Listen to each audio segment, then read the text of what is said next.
Salut! Aujourd'hui, je vous parle du livre Douleur de Zerouia Chalev, publié aux éditions Gallimard. La vie d'Iris a été marquée par deux événements traumatisants.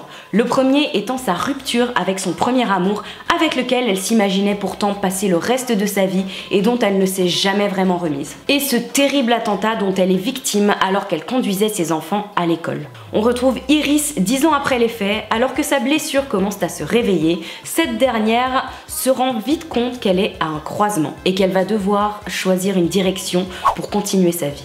Ce roman, c'est un roman vraiment très fort sur les sentiments, le quotidien et l'importance de la famille dans une vie. Un très bon livre, mais je vous préviens, il n'est pas très facile puisque les sujets qu'il aborde sont des sujets assez délicats. Forcément, quand on parle d'attentats et d'amour, en général c'est plutôt passionné et violent.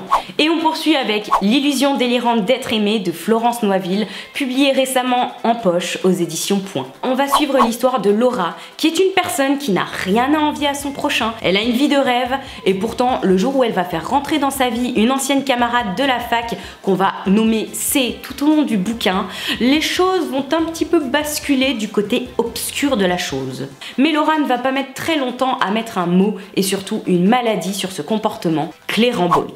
Vous ne connaissez pas la maladie de Clérambault? Eh bien justement, je pense que ce roman devrait vous intéresser et je vais vous donner un petit indice. La maladie de Clérambault, ça peut arriver à n'importe qui. Il suffit que vous croisiez le regard de quelqu'un dans la rue pour que ce dernier s'imagine qu'il ait une relation passionnelle avec vous et bref, qu'il vrille complètement dans sa tête. Ça donne envie, hein, n'est-ce pas? Pour moi, c'est un livre d'utilité publique et je vous assure que si vous lui donnez sa chance, vous ne verrez plus jamais votre voisin de la même manière. Bah ouais, c'est un peu perturbant quand même, j'avoue. Ah, t'es là, je t'ai cherché partout. Je t'ai amené des fleurs pour nos 5 ans. Mon amour. Oh non.